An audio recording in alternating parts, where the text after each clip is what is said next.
O corpo foi encontrado 3 dias depois, já inchado pelo calor de fevereiro, boiando entre os aguapés do rio que cortava a fazenda Santa Rita. As mãos estavam amarradas nas costas com arame farpado, e a boca aberta parecia gritar algo que jamais seria ouvido.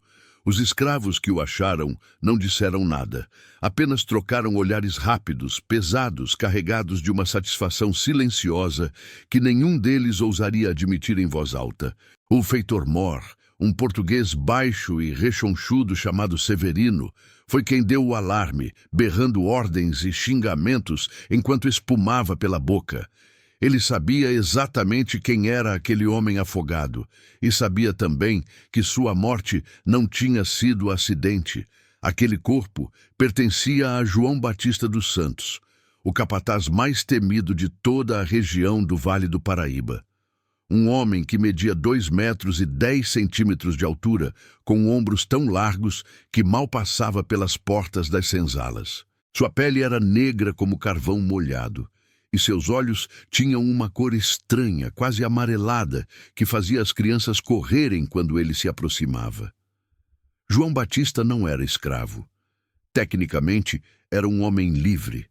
Mas essa liberdade tinha um preço que ele pagava todos os dias com a própria alma. 23 anos antes, em 1856, ele tinha nascido numa senzala igual a todas as outras. Sua mãe, uma mulher altíssima chamada Benedita, morreu no parto. Ela simplesmente sangrou até esvaziar, deitada sobre um monte de palha suja, enquanto 2 outras escravas tentavam estancar o que não podia ser estancado. O menino nasceu aos berros, enorme demais, pesado demais, um bebê que já parecia ter pressa de crescer. O senhor da fazenda na época, o barão de Aroeiras, olhou para aquela criança e viu potencial. Não o potencial de um trabalhador comum, mas de algo maior. Algo que poderia ser moldado. João Batista cresceu diferente dos outros. Aos 5 anos, já tinha o tamanho de um menino de 10. Aos 10, era maior que a maioria dos homens adultos. E aos 15, quando já ultrapassava os 2 metros, o barão tomou uma decisão. Chamou o menino numa tarde quente de dezembro e lhe fez uma proposta. Ele seria alforriado. Ganharia sua carta de liberdade, um pedaço de terra para plantar, até uma pequena casa de madeira nos fundos da fazenda. Em troca, João Batista precisava fazer apenas uma coisa: manter a ordem entre os escravos. Ser os olhos, os ouvidos e, quando necessário, os punhos do Senhor.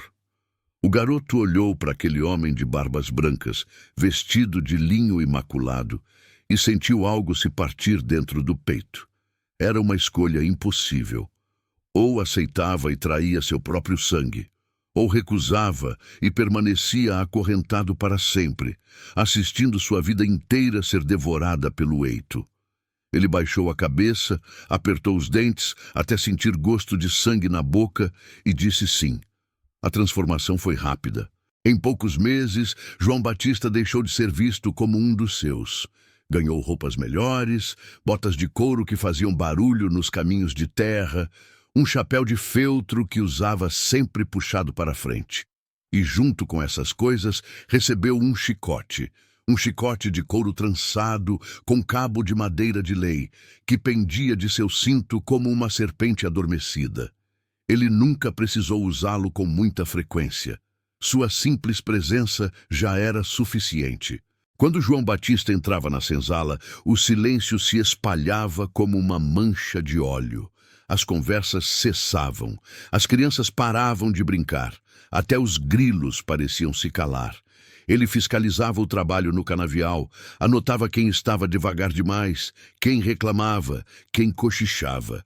E quando o barão mandava castigar alguém, era João Batista quem segurava a vítima pelos braços, enquanto o outro feitor aplicava as chibatadas.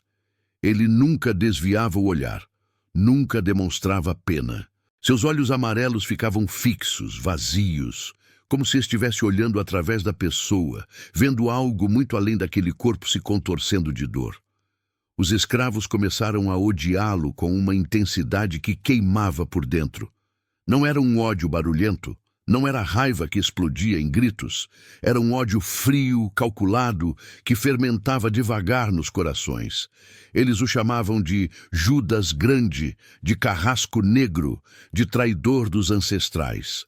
Diziam que ele tinha vendido a alma ao diabo em troca de privilégios, que não tinha coração, que Deus o puniria quando chegasse sua hora. Se você acredita que essa memória merece ser preservada e não esquecida, deixe seu sinal de respeito neste vídeo agora. Isso mostra que a história de João Batista ainda vive, por mais dolorosa que seja. Mas havia algo que ninguém sabia. Algo que João Batista guardava trancado no fundo do peito, coberto por camadas e camadas de silêncio. Toda noite, quando voltava para sua casinha de madeira, ele fechava a porta, acendia uma vela e chorava. Chorava com a boca tapada, com o corpo todo tremendo, engolindo os soluços para que ninguém ouvisse. Ele odiava a si mesmo, odiava cada vez que precisava segurar um braço, cada vez que entregava alguém ao castigo, cada vez que olhava nos olhos de uma criança e via medo onde antes havia curiosidade. Mas ele não conseguia parar, porque a liberdade que tinha conquistado não era real. Era uma corrente diferente, feita não de ferro, mas de terror. Ele sabia o que aconteceria se desobedecesse. Sabia que sua carta de alforria podia ser rasgada a qualquer momento. Que ele seria devolvido ao eito, ou pior, vendido para uma fazenda de café em Minas, onde os escravos morriam em média em 7 anos. João Batista estava preso numa armadilha da qual não havia saída. E isso o estava devorando vivo. Tudo mudou numa tarde de março de 1879. O barão tinha morrido 2 anos antes, vítima de uma febre que o consumiu em apenas 5 dias. Seu filho, Joaquim Inácio de Aroeiras, assumiu a fazenda. Era um homem completamente diferente do pai. Mais jovem, mais cruel, mais impaciente. Ele via os escravos como animais de carga que precisavam ser domados com violência. E via João Batista como uma ferramenta particularmente útil. Naquela tarde, Joaquim Inácio mandou chamar João Batista à Casa Grande. Ele subiu os degraus de pedra com o coração batendo forte, pisando devagar, sentindo o peso das próprias botas. O novo senhor estava sentado numa poltrona de couro, bebendo vinho tinto de uma taça de cristal. Ao lado dele, em pé, estava Severino, o feitor-mor, com um sorriso torto no rosto. Joaquim Inácio foi direto ao ponto. Tinha descoberto que 3 escravos estavam planejando uma fuga. Tinham escondido ferramentas no mato, juntado provisões, esperavam apenas a lua nova para desaparecer. Ele queria nomes, queria saber quem mais estava envolvido e queria que João Batista arrancasse essas informações da maneira que fosse necessária. O gigante ficou imóvel. Sua garganta estava seca.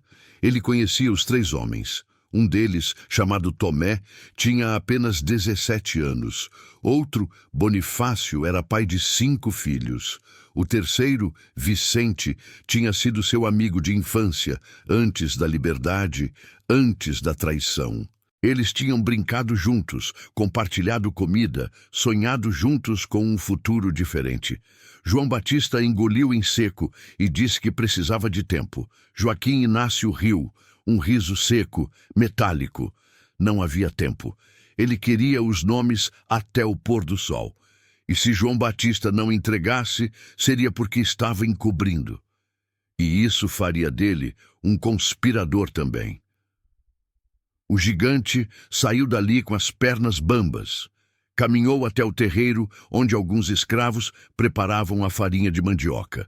Suas mãos tremiam. Pela primeira vez em muitos anos, ele não sabia o que fazer. Podia entregar os 3 homens e assistir à execução deles, ou podia se calar e ser destruído junto com eles. Era escolher entre matar ou morrer, entre trair ou ser traído. Ele passou o resto da tarde vagando pela fazenda como um fantasma. Parou perto do engenho, onde o cheiro de melaço fermentado era tão forte que enjoava. Sentou-se embaixo de uma mangueira velha, com as costas apoiadas no tronco áspero. Fechou os olhos e, pela primeira vez em anos, rezou. Não sabia direito para quem estava rezando, se para Deus, para os orixás que sua mãe invocava antes de morrer, ou para o espírito dela, onde quer que estivesse. Pediu apenas uma coisa: coragem. Quando o sol começou a descer, João Batista tomou sua decisão. Levantou-se devagar, limpou a poeira das calças e caminhou até a casa grande. Subiu os degraus mais uma vez. Bateu na porta, foi recebido por Severino com aquele mesmo sorriso odioso. Joaquim Inácio estava no escritório, examinando papéis. Olhou para cima e perguntou impaciente: "E então? Tem os nomes?" João Batista respirou fundo e disse: "Não." O silêncio que se seguiu foi pesado como chumbo derretido. Joaquim Inácio levantou-se devagar da cadeira com os olhos fixos no gigante. Sua voz saiu baixa, quase um sussurro. "Como é que é?" João Batista repetiu mais firme dessa vez: "Não tenho nomes para dar, porque não sei de fuga nenhuma. E se soubesse, não diria." O rosto de Joaquim Inácio ficou vermelho. Uma veia saltou em sua testa. Severino deu um passo à frente, a mão no cabo do chicote. Mas o senhor o deteve com um gesto. Ele queria saborear aquilo. Caminhou até João Batista, parando a poucos centímetros dele, e disse com uma calma assustadora: "Você sabe o que está fazendo? Sabe o que acontece com quem me desobedece?" João Batista olhou nos olhos dele. E pela primeira vez em 23 anos sentiu algo diferente. Não era medo, era alívio. Como se um peso gigantesco estivesse sendo finalmente retirado de suas costas. Ele disse: "Sei, e não me importo mais." Essa é apenas uma das faces dessa época sombria. Para fazer parte da resistência que desenterra essas verdades toda semana, junte-se a nós. Aqui, o silêncio não tem vez. Joaquim Inácio mandou prendê-lo imediatamente. João Batista foi arrastado para o tronco, aquele mesmo tronco onde ele havia segurado tantos outros. Suas mãos foram amarradas acima da cabeça.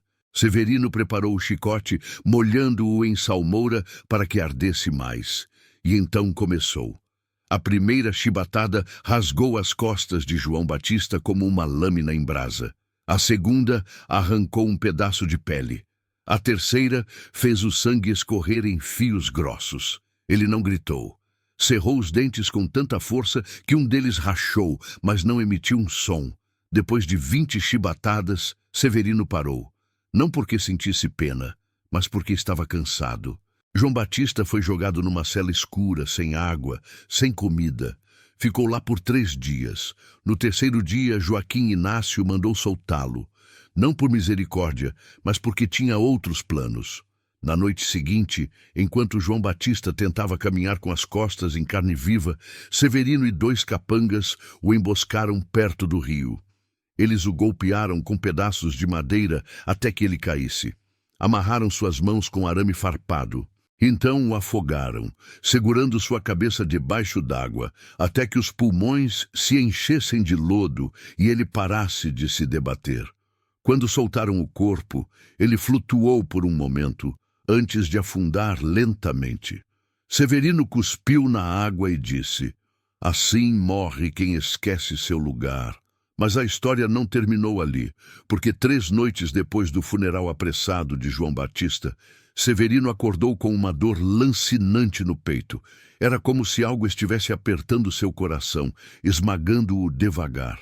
Ele gritou, chamou por ajuda, mas quando os outros chegaram já estava roxo, com os olhos arregalados, a boca aberta num grito silencioso. Morreu ali mesmo, na cama, sem que ninguém conseguisse entender o que tinha acontecido. Os escravos disseram que era João Batista, que seu espírito tinha voltado para cobrar, que a água do rio onde ele morreu tinha se tornado amaldiçoada e quem bebesse dela seria visitado pelo gigante em sonhos. Joaquim Inácio tentou abafar essas histórias, mas elas se espalharam como fogo em capim seco. As fugas aumentaram. A produção caiu. Em menos de 2 anos, a fazenda Santa Rita estava falida. E os 3 homens que iriam fugir, Tomé, Bonifácio e Vicente, eles conseguiram escapar na noite exata em que João Batista foi morto, como se ele tivesse segurado a atenção de todos por tempo suficiente para que eles corressem. Nunca foram capturados. Dizem que fundaram um quilombo no interior de São Paulo, num lugar chamado Campinho, onde viveram livres até o fim de suas vidas. João Batista dos Santos nunca foi lembrado como herói. Não teve estátuas, não entrou nos livros de história. Para muitos, ele morreu como tinha vivido, um traidor, um capanga, um homem que escolheu o lado errado. Mas havia quem soubesse a verdade, havia quem entendesse que sua última escolha, aquele único não, tinha custado tudo que ele tinha, e que isso, de alguma forma torta e dolorosa, era uma forma de redenção. Essa verdade incomoda, ela fere quem prefere a mentira simples, quem gosta de dividir o mundo entre heróis perfeitos e vilões absolutos. Por isso, passe essa história adiante. Envie para quem precisa saber que mesmo nos lugares mais escuros, mesmo nos corações mais partidos, ainda pode haver um lampejo de resistência. Os anos passaram. A fazenda Santa Rita foi vendida, dividida, transformada em pequenas propriedades. O rio onde João Batista morreu continua lá, serpenteando entre os morros, suas águas escuras carregando segredos que nunca serão totalmente revelados. De vez em quando, ainda há quem jure ter visto, nas noites de lua nova, uma sombra enorme caminhando à beira da água.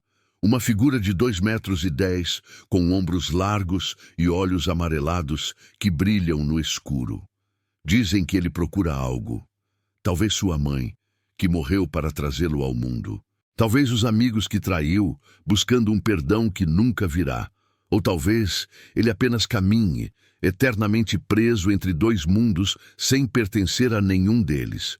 Um gigante que foi grande demais para ser escravo, mas pequeno demais para ser livre. Um homem que viveu sob o peso impossível de uma escolha que jamais deveria ter sido dele.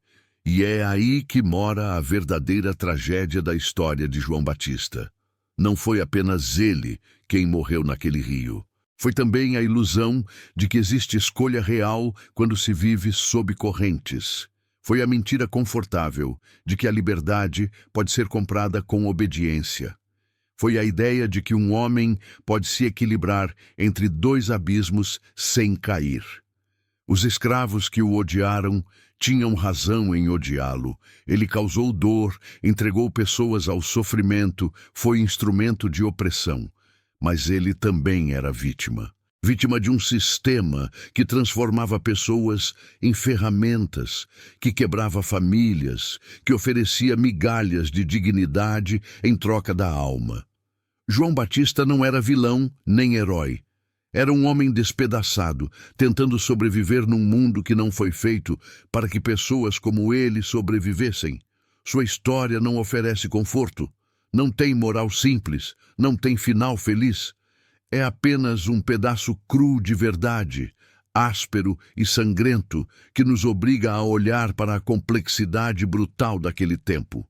E talvez seja exatamente por isso que ela precisa ser contada. Porque as histórias fáceis, as que dividem tudo em preto e branco, são as que permitem que os horrores se repitam.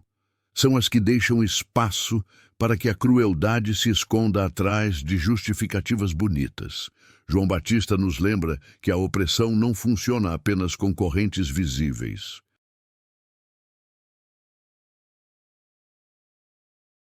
Ela também trabalha com promessas, com pequenas concessões, com a ilusão de que se você colaborar, se você trair apenas um pouco, talvez consiga salvar a si mesmo. E quando você percebe que foi enganado, que a liberdade oferecida era só outra forma de prisão, já é tarde demais. Você já fez coisas das quais nunca poderá se livrar. já carregou pesos que vão marcar sua alma para sempre. Mas mesmo assim, mesmo depois de tudo, ele disse não. Naquele momento final, quando podia ter continuado, quando podia ter entregado mais 3 nomes e comprado mais alguns anos de vida morna, ele recusou. E isso importa. Não apaga o que veio antes. Não o redime completamente.